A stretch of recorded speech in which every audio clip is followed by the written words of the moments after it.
This is Vic's Financial Strategy, and in today's lecture, we're going to be talking about the debt spiral. And if you were to put the US economy on a credit score, allow me to paint the picture on why I believe we have a negative credit score and we are spending like a teenager that just got their first credit card. We are actively trying to push this up. We want to get our credit score healthy, but I don't believe the US economy is going to be able to do so just based off of a couple pieces of math. So here is the debt spiral. Now, just a month ago, or actually in January, so a couple months ago, Janet Yellen was panicking that, we're going to have economic catastrophe because the US debt ceiling has been met. Now, this is not new to us. Throughout the years, the US debt ceiling always gets met and they always push it higher. So basically think of it as a credit limit. If a kid has his first credit card and his credit limit is $1,000, he spends that first $1,000 and he requests to the bank, can I get a higher limit? Can I spend more? That is exactly what is happening with the US economy. Now, that debt ceiling was numerically was 31.4 trillion, and we hit that in January of 2023. If you were to look at a current picture of the US debt clock, we are now at 31.5 trillion. Now, what I really want you to focus in on is the US federal tax revenue, which is this guy right here. This is the money the federal income tax is bringing in, and that's roughly 4.6 trillion at the moment. Now, our spending is around 6 trillion.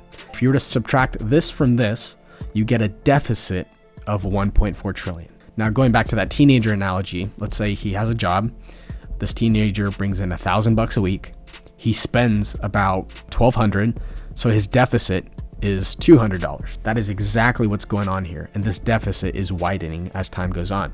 It's currently 1.4 trillion. That deficit gets added on to the national debt over the years. That's why the debt ceiling is continuing to skyrocket, really beginning in 1970, after that Nixon shock. If you don't know what I'm talking about when I say the Nixon shock, watch my previous video talking about the truth about money. Now, here is a thought experiment I want to take you on. Let's take a look at US GDP. US GDP is the amount of money that we do in volume for our economy. We're doing about 25 trillion in economic power, economic GDP. The national debt, like I said, was 31.5. The total debt is 150. Now, I'll tell you where I get that number in just a second. But how do we pay off this debt? We do it through taxes. Now, obviously, we tax on this amount. We cannot tax 100%. That is impossible. But we get a sliver of this amount to pay off this amount. Do you see the problem here? Even if I were to tax this whole number, it still wouldn't pay off the national debt. Now, I'm not saying we should pay it off in a couple years. That's impossible. But this is the truth. So 31.6 is the national debt. The truth is we have 150 in debt. That includes the unfunded liabilities. Unfunded liabilities includes the Medicare and Social Security, and we need to pay it off through taxes. Now, to compare things, we do have the largest economy. We do have the largest GDP with 25 trillion. If we were to compare ourselves to the other countries, we are still sitting pretty, but it's not enough. Here's why it's not enough. If we were to assume the tax of 100% on total GDP, so let's say that we took all the money from GDP, we took all 25 trillion, which is impossible to do, and we were to start paying off our debt. How long would it take to pay off this debt right here, including the unfunded liabilities? It'd take you around 6 to 7 years. Now, what are unfunded liabilities? Like I said, Social Security and Medicare, that difference between the two is about 129 trillion. This is a picture of the specifics of what we owe in Medicare promises to our retirees, what we owe in Social Security promises to our retirees. And this is where Gen Z hears the term that there's not enough and they're not going to be able to have enough for us later down the road. That's because retirees are living longer. That's because inflation is super high and we are experiencing record high cost of living adjustments. Cost of living adjustments is known as COLA. Why are Social Security adjustments bad? Well, they're bad and they're good. They're good for the retirees. They get a bigger check because it's keeping up with inflation, but it's bad for the overall dollar and the overall economy because that is adding on to the enormous debt load that we already have. Cost of living adjustments, COLA. You will see this. The latest cost of living adjustment was 8.7%, so similar to the CPI, similar to the inflation rate. So if a retiree is getting $1,000 a month, his $1,000 a month just went up 8.7%. What is the difference between the calculation process in 2023? Now, just in February, there has been a change in the way the CPI is calculated. I just wanted to throw this information in because I believe they are doing this to reduce the cost of living adjustments, because the higher inflation gets, the more spending the US economy has to take on through cost of living adjustments, through the wages they pay to federal employees. Things just get more expensive for everyone, including the government. Will Social Security run out of money? Of course it will. But here is the specifics. Now, the average retiree is bringing in roughly $1,800 per month in the year January of 2023, and the maximum a retiree can get from Social Security is around $3,600, which is a staggering amount.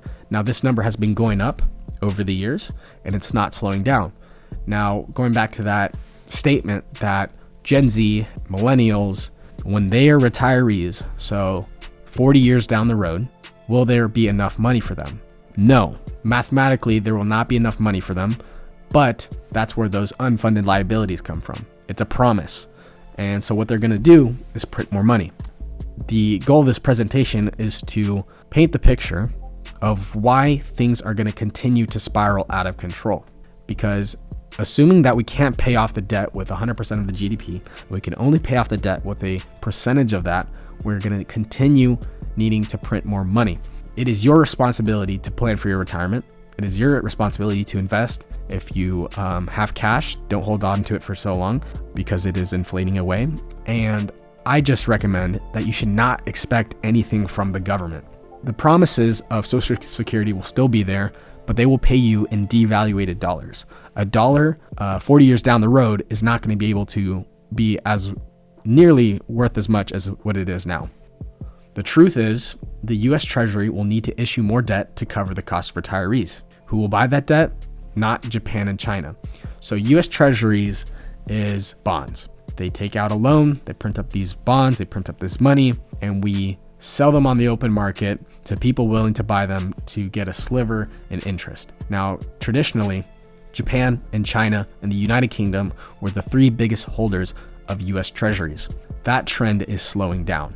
If I were to highlight those three, we see that Japan from December of 21 to December of 22, about $3 trillion worth of bonds have rolled off the balance sheet.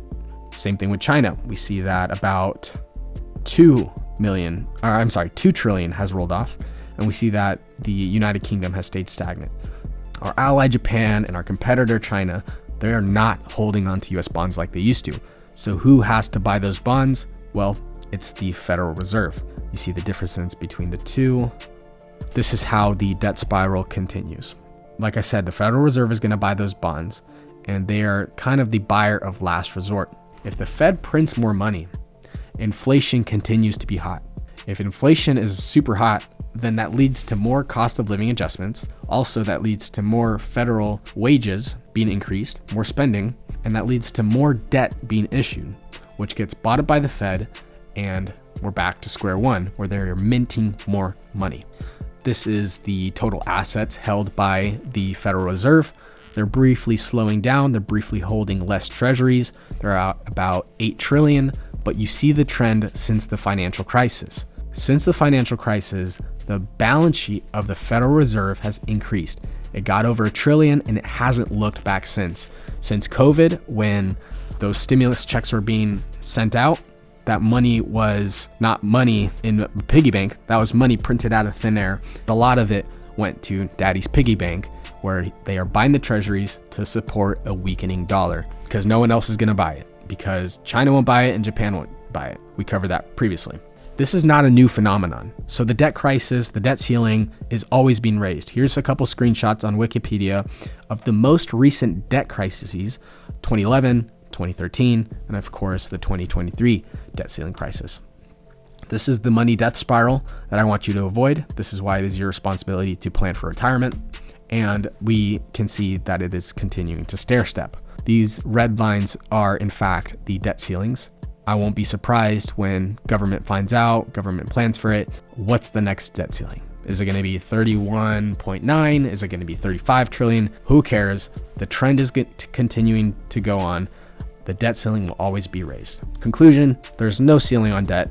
Money has no floor, so it is going to continue to devaluate. And the main goal for you is to keep holding quality assets that hedge against inflation and that have less of a depreciation schedule than the US dollar. So to wrap up this presentation, here's a funny meme of why Bitcoin is becoming more attractive. In further lectures, I will be talking more about Bitcoin specific on why it is a great inflation hedge in the long term. I say multi-decade. Here's another meme that I want you to finish up with. What are you trying to tell me? That I can trade my Bitcoin for millions someday? No, Neo. I'm trying to tell you that when you're ready, you won't have to. And that is because I believe that because Bitcoin is going to become so valuable, you're going to be able to take loans against your Bitcoin to be able to spend. And you can just transact in it in Bitcoin. The Bitcoin network is going to probably continue to accelerate, and you won't need to convert it into US dollars to spend. That concludes my presentation. Once again, this is Vic's Financial Strategy. Thank you so much for watching. I will see you in the next lecture.